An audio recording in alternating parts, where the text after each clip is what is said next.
Welcome to the channel. Today I will update you with the latest news. Tensions rise as pro-Palestine protesters continue to cause chaos. London has fallen.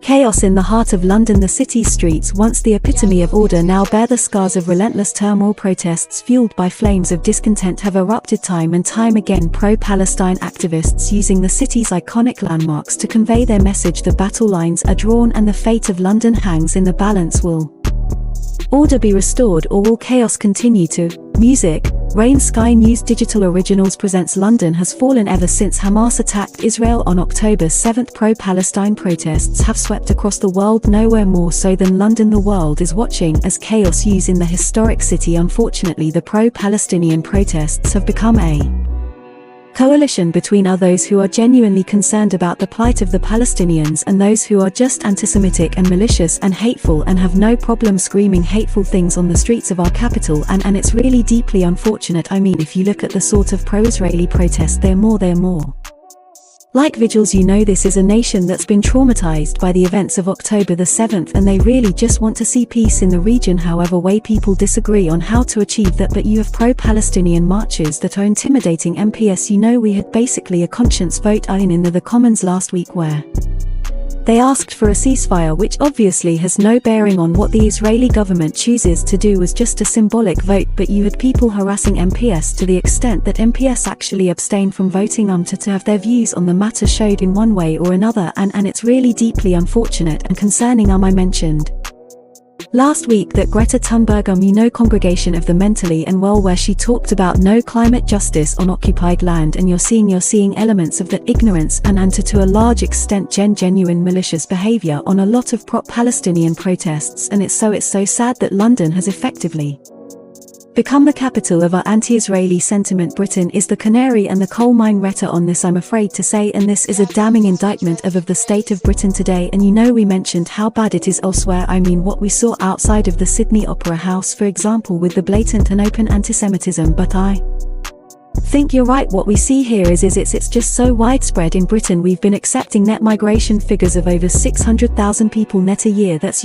thanks to idiots like Tony Blair and David Cameron. But you're totally right to say that 13 years the Conservatives have been in power. It's not just been David Cameron. We've accepted a lot of people into the country who frankly don't share our values and would quite like us to be another country altogether. I'm reminded of a policy exchange, a think tank report back in 2016, a while ago now, so I imagine it's even worse, in which it found that 40% of British Muslims were said to be supportive of aspects of Sharia law in place of British law. Now, you don't have to be a rocket scientist to figure out that says something about the multiculturalism project that the political and media class have waxed lyrical about being an unmitigated success story that has actually been an unmitigated disaster for Britain and for the Western world. I think British people are sickened by what they're seeing, because what we're witnessing here really is the birth or the explosion of an anti-Semitic street protest movement. That's essentially what this is. We shouldn't mince words about it. What we saw on Saturday at this supposed March for Peace was people repeating Arabic war slogans about the slaughter of Jews in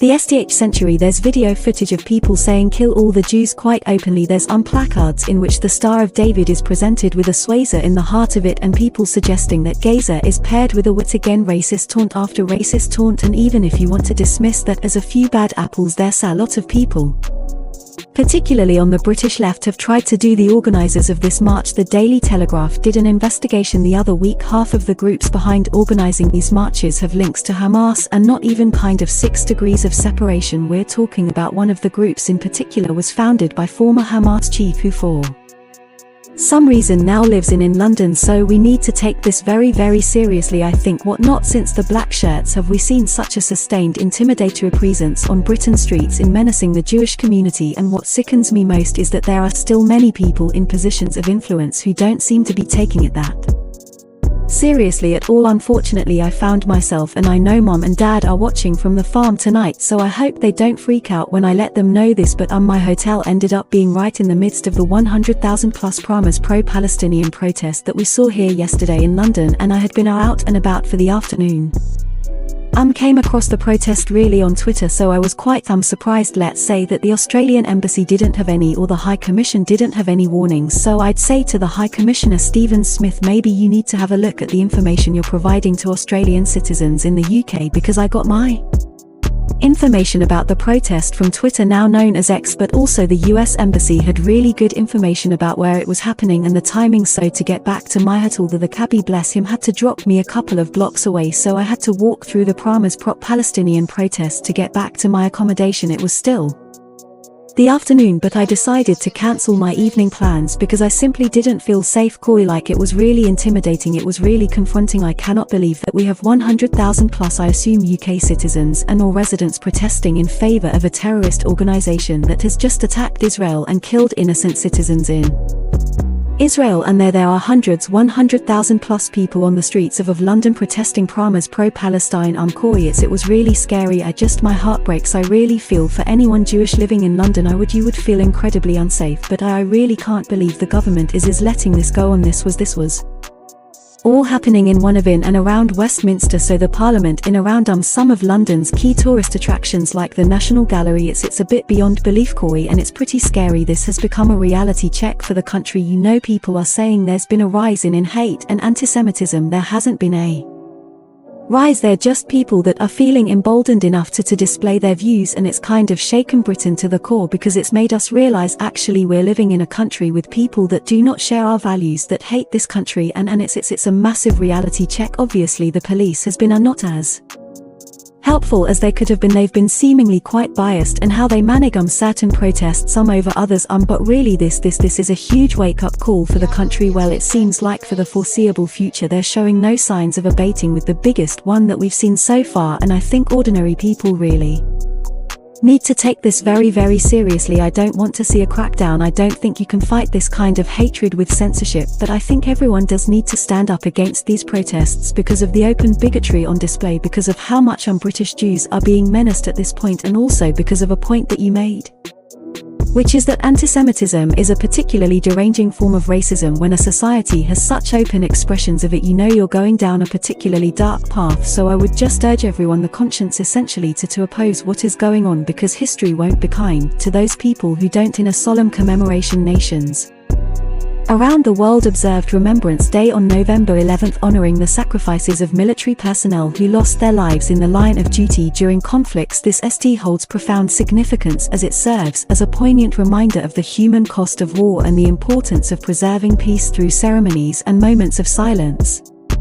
Communities unite to express gratitude and reflect on the enduring impact of those who bravely served their countries. On this year's Remembrance Day, pro-Palestine protesters took to the streets of London and marred the sacred day. It was a pity that the march took place on Saturday, but I wouldn't have banned it and didn't want to ban it in the end. The right to protest is a democratic right, and that's a right that can be exercised whether we approve or disapprove. Indeed, it's easy to approve of protesters who are protesting things of which we approve, or it's more difficult but more important to allow them to protest when they're protesting of things that we don't approve of. So if the organizers really wanted it to go ahead, I think it was right to allow it to go ahead. I don't think they did their cause any good. Wasn't necessary to have done it on Saturday. There's been 4 marches already. There are plenty of weekends to come between now and Christmas to have more, but that was their choice, and the main violence, the main yish behavior came from the hard right who turned up around the Senate up and Downing Street. They were the real thugs there. However, there was an element to that march, to the pro-Palestine march, which was very unsavory, and you touched on it in your monologue at the beginning. And I think there's a right to protest, but protesters also have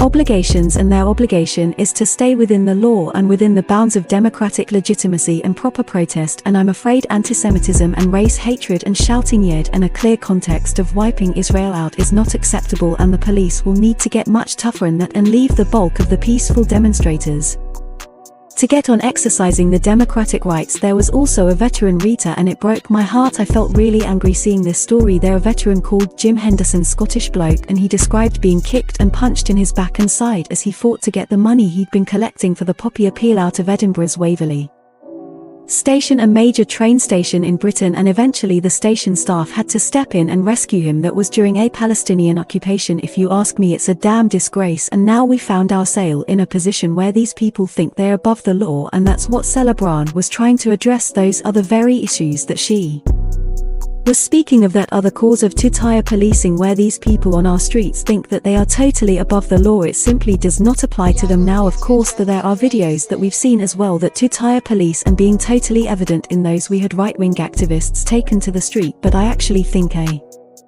Lot of those right-wing activists Rita felt compelled to defend the Senate, which is perhaps for those who don't know that the nation's it's our symbol, it's where we go to pay our respects, our national monument of remembrance, where it's our focus for that day of remembrance, and that's all we wanted, or we just wanted one weekend to remember those young boys and men who died so that Britain could be free and the rest of Europe, it has to be said, and they couldn't even give us that. Rita, I don't think these protests should have been allowed to go ahead. Frankly, I think it was an affront to everything we hold dear. The Tory base has got a terrible problem at the moment. They're 20 points behind Labour, the hemorrhaging votes on the right to reform, which is essentially the old party that's chaired by Nigel Farage. They've got about 8% of the vote at the moment. These people wanted these marches banned, and frankly the vast majority of the British people wanted these anti-Israel marches banned on Remembrance Weekend. And Soel said quite correctly, I think, that the Metropolitan Police have been playing favourites with whatever groups have been protesting, whether it's Black Lives Matter on the one hand or anti-lockdown protests on the other. I mean, it does sound actually very similar to Victor I might add. This is what Sella got herself into so much trouble for simply telling the truth that the police are picking favourites. As it turned out, the police didn't stop this march on the weekend they should have, and Remembrance Weekend was turned into a farce because of it. 300,000 people marched through the streets of London on Armistice Day, and with the most horrific anti-Semitic signage, placards and chants that have, as you have quite correctly said, have made the Jewish community in London absolutely terrified. Since the Israel war began, the world has seen an unsettling surge in anti-Semitism. Many Jewish people are feeling alone and vulnerable, and in a show of force last week, a reported 50,000 demonstrators rallied in London against anti-Semitism. The K rally decried the surge in hate crimes against Jews following Hamas's brutal attack on Israel and Israel's counter-offensive in Gaza. The rally wasn't without controversy. Former English Defence League leader Tommy Robinson was arrested and pepper-sprayed by Metropolitan Police during the demonstration. Who am I causing alarm and distress? This man is a supporter of Israel. He's been arrested. Who am I causing alarm and distress? 26 of November. That time by my watch now is, but I have a job and I believe in freedom and the fresh. That's Toby Robinson. They're more off. Mr. Robinson was arrested by dozens of officers outside a nearby cafe over fears his presence would cause alarm and distress. Tommy Robinson is a hugely controversial figure in this country and across the world. He was the former leader of the English Defence League, which I believe is now debunked, but he made it very clear on his social media, his back on Twitter, he made it very clear on his social media that he was going to be at the march, and some of the organisers of the event were very much aware of this, and they weren't particularly happy with him coming along, because where Tommy Robinson goes, disruption often comes too, and there can be violence, not necessarily from him himself or perpetrated by himself, but from people who might go along to show support to him or might cause trouble. Usually, you know, the football hooligan type might come along, but it is interesting that the police have been so soft-touch previously when it comes to pro-Palestine marches and some of the extreme elements at those marches, but when it comes to Tommy Robinson, they were very quick to get him out of that protest, and this feeds into the narrative that the police decide when they wish to act and they decide when they don't, and often it may be based on politics or what's easier for them to do. Protesters have seized upon the monumental backdrop of London's historic landmarks to etch their grievances and make their agenda heard. In a dramatic collision of past and present, these symbols of resilience and endurance find themselves thrust into the forefront of a tumultuous present-day narrative. Of course, the Metropolitan Police were taken to task over this. Londoners are watching their memorials being graffitied, run all over, so they address it. They say, look, it's deeply disrespectful to climb in a war memorial, but there's no law making it illegal. In the absence of a law, officers cannot automatically arrest, but they can intervene and make it clear the behavior isn't acceptable. That's what they are seen doing here in this video. Doesn't it sound familiar? Then the question that we would then come back asking, which is, well, where's the law then? Which is exactly what we've been asking ourselves as we've watched an angry mob stand outside the Opera House yelling "Gas the Jews" and other genocidal slogans. Where's the law? In fact, we were under the impression that you guys already had laws in place. These hate speech laws, this you can't incite anyone to violence laws. Then we get a new Muslim cleric on the front of our papers nearly every other day saying, oh, this is what he's saying, and again we're like, where are the laws? Where are the laws? Well, even if you put aside hate speech laws, whatever happened to disturbing the peace? Like, surely climbing a war monument would be classified as disturbing the peace. I don't buy for a minute that there isn't a law those coppers could not have found to justify arresting